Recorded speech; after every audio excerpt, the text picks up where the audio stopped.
Fala galera, beleza? Vamos começar com a nossa aula de hoje. Vamos trabalhar os aspectos demográficos e a estrutura da população brasileira. É o capítulo 8 do nosso livro 3, tá? Vamos lá, o nosso sumário. Vamos falar um pouco sobre o crescimento vegetativo, a transição demográfica, né? Ou seja, a evolução da população brasileira, a estrutura da população. Vamos falar sobre o PEA, né? A nossa a parte da população que é economicamente ativa, né?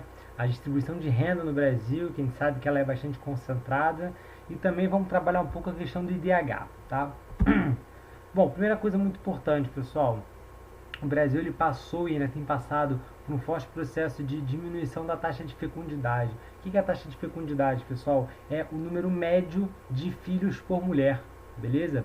Claro que tem mulheres que têm um filho, mulheres que têm 5 filhos, mulheres que não têm nenhum filho, mas a média seria o que é a taxa de fecundidade, que na década de 40 no Brasil era de 6,2, ou seja, a mulher brasileira da década de 40 tinha em média 6,2 filhos, ou seja, bastante coisa, né? E conforme o tempo foi passando e a urbanização foi chegando, né, sobretudo pós década de 70, a gente tem uma diminuição taxativa, gradativa bem importante disso, né? Até que aí nós estamos atualmente em algo em torno de 1,5, 1,7, né? Nos dias atuais a gente já está bem abaixo do que era antes, beleza? E por que isso aconteceu, né, pessoal? Primeiro motivo é a própria urbanização, né? O filho, quando ele está num contexto de meio rural, ele é uma espécie de mão de obra, né? Mão de obra barata, né, para a família. Agora, em ambiente urbano, as crianças não trabalham, pelo menos não deveriam trabalhar, né? E aí elas acabam sendo custo apenas. Então, você ter escola particular, alimentação, transporte, tudo para filho, custa bastante. Então, as pessoas tendem a ter menos filhos, tá?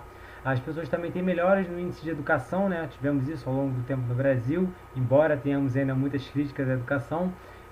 Os níveis educacionais aumentaram e as pessoas conseguiram aqui e ali diminuir também a quantidade de filhos, né? Outra coisa também é a questão do maior acesso ao planejamento familiar, né? Então, a questão da mulher e do homem, eles poderem se planejar para ter um filho, né? Termos mais métodos contraceptivos, termos mais oportunidades para pensar, né, antes de se ter um filho. Outra questão também é o maior ingresso da mulher no mercado de trabalho, né? Então, a mulher estudando mais, tendo mais oportunidades de trabalho, ela tende a ter menos filhos, porque ela quer mais tempo para se dedicar a ela e a sua profissão, né?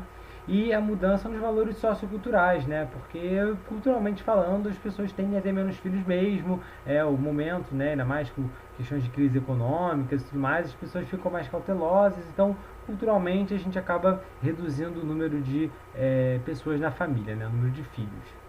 Bom, outra coisa também importante que a gente teve ao longo do tempo, né, em relação, e tudo relacionado com isso que a gente já falou, de urbanização, educação, planejamento familiar, é a questão do aumento da expectativa de vida, né? Ou seja, em 1920, dá pra ver aí no gráfico, ó, a média de vida de um brasileiro era de 42 anos, tá? E aí isso foi aumentando gradativamente, né? E até que hoje em dia, nos anos 2020, a gente já está aí próximo de 76, 77 anos, né? Então aumentou muito, as pessoas vivem muito mais do que viviam antes, tá?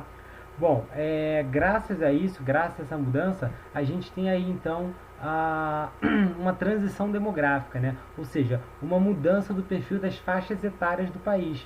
Porque se você tem um país que as pessoas vivem cada vez mais, você vai ter mais idosos. E se você vive num país onde as pessoas começam a ter menos filhos, a gente vai ter menos pessoas jovens, tá? Então, os estratos, né, de jovens, adultos e idosos, eles começam a mudar no gráfico. E aí, como vocês podem observar nesse primeiro gráfico aí, né?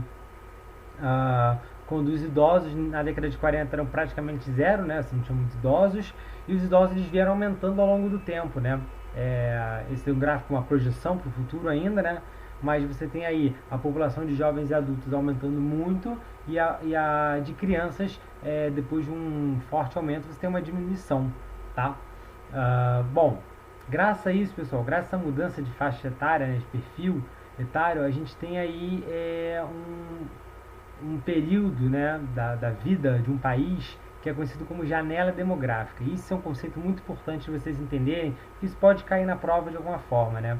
que é a janela demográfica? Olha só, é o período com mais pessoas entre 15 e 64 anos, ou seja, a população economicamente ativa do país. O que isso quer dizer, pessoal? Que é o momento, né, é aquela janela, aquele período em que o país ele tem menos crianças e menos idosos, ou seja, mais pessoas que em tese estão aptas a trabalhar. Tá? Isso daria um boom na economia, porque você não precisa gastar nem tanto com assistência social para criança, nem tanto com assistência social para idosos. Você consegue economizar dinheiro e consegue gastar ou investir em coisas mais interessantes, né? Interessantes entre aspas, claro, né?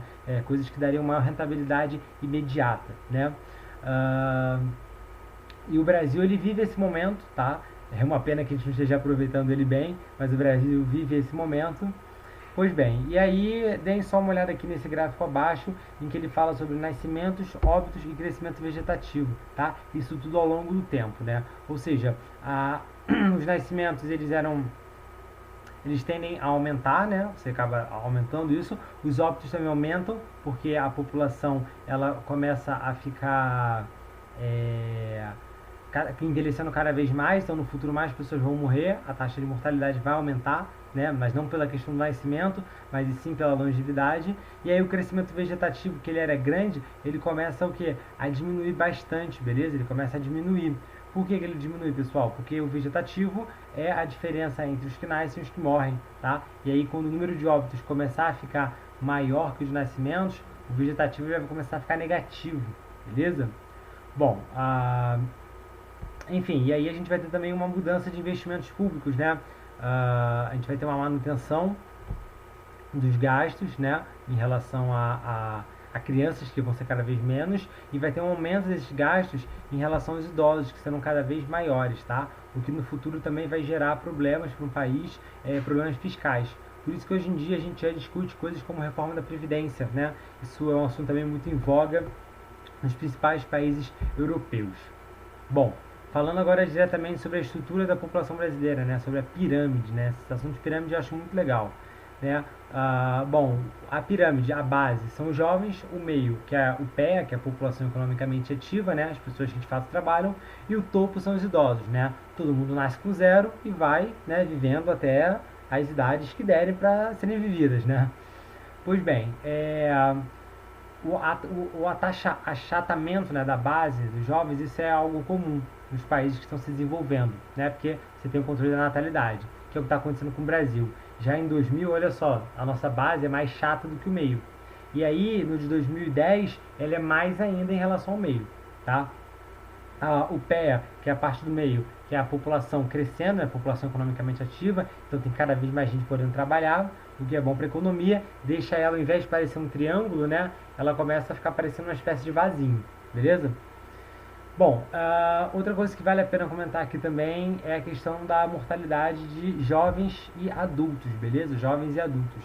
Vocês podem perceber aí nesse gráfico, esse primeiro gráfico aqui da direita de vocês, que ele mostra um gráfico de mortalidade entre jovens e adultos, ou seja, ali por volta dos 13, 14 anos até os 30, 35 é a idade que mais morrem jovens, tá?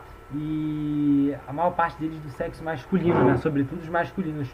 Por que isso, pessoal?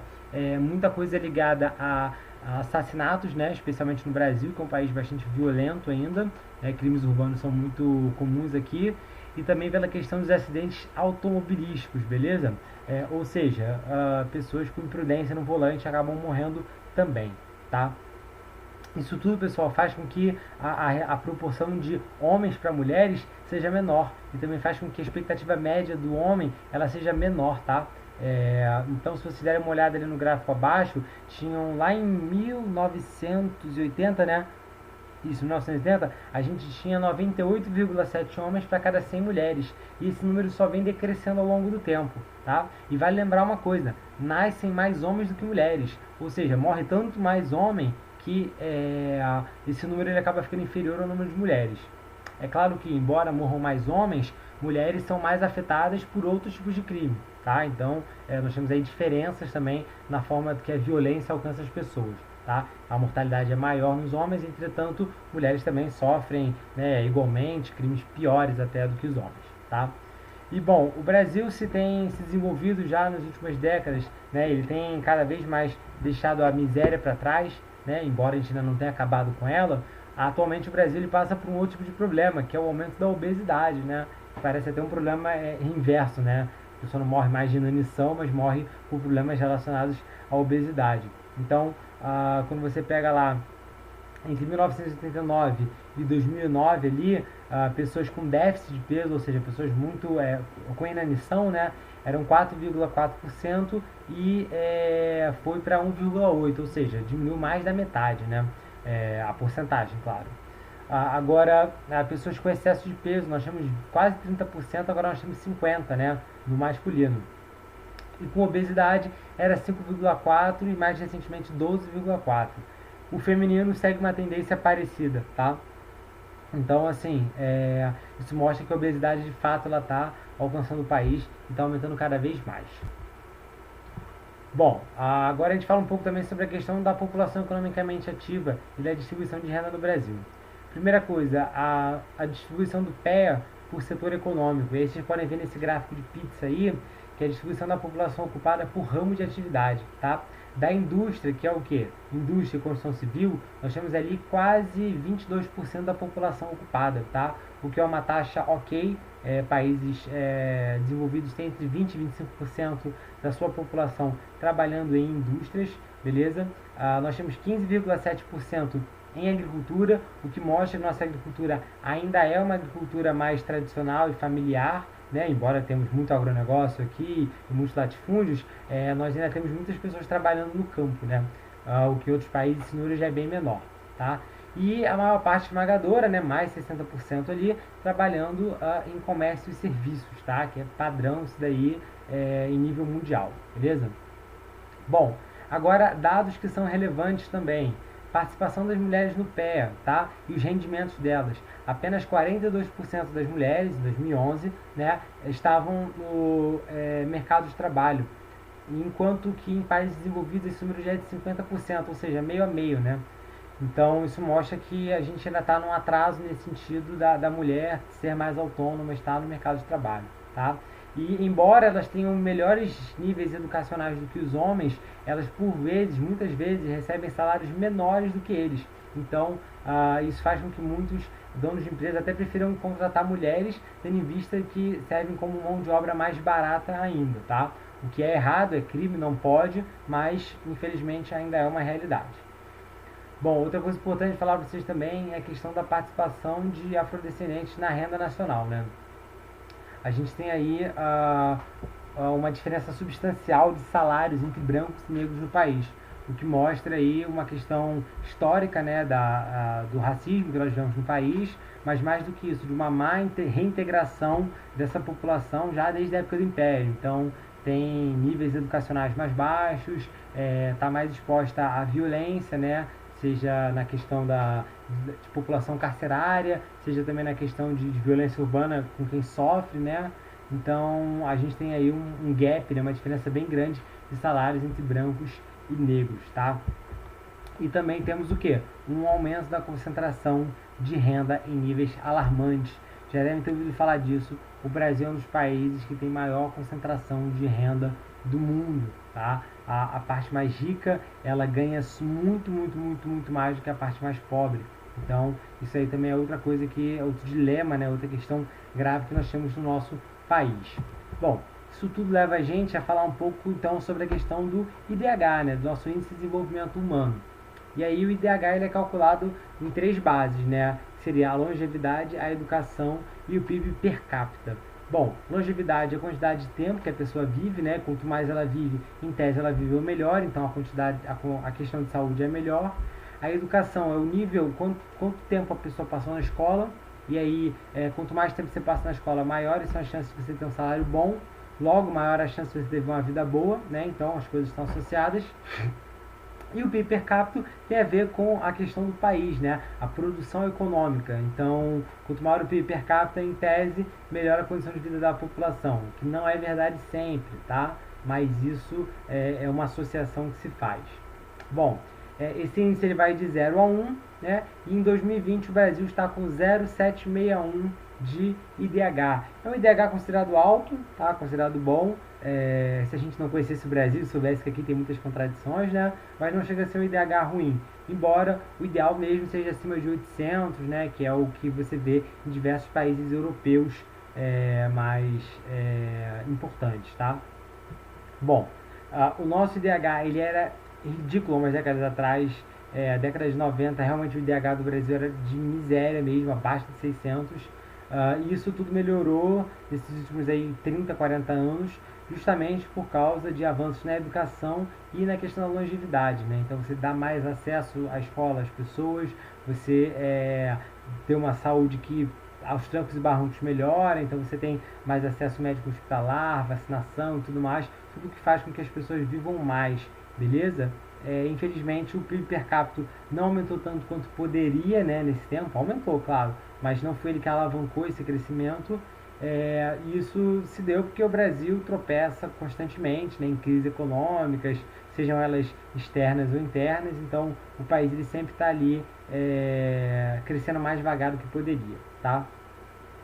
E aí a gente tem também o IDH pelas federações. Então percebam vocês, o Distrito Federal, que é a nossa capital, tem o IDH de 0,798, né? Quase aquele 800 que eu falei, né? E seria o maior, tá? Temos também ali no topo São Paulo, Rio Grande do Sul, Santa Catarina, né? Rio de Janeiro. Então, de fato, o IDH do Brasil ele versa aí nas principais capitais, né? Enquanto que nos últimos locais nós temos lá Alagoas, Maranhão, Piauí, Paraíba, que seriam os estados mais pobres, né, ou mais complexos, né, da nossa federação, beleza? Bom, a nossa aula de hoje era isso, beleza, galera? Qualquer dúvida que tenham, podem entrar em contato comigo. Valeu!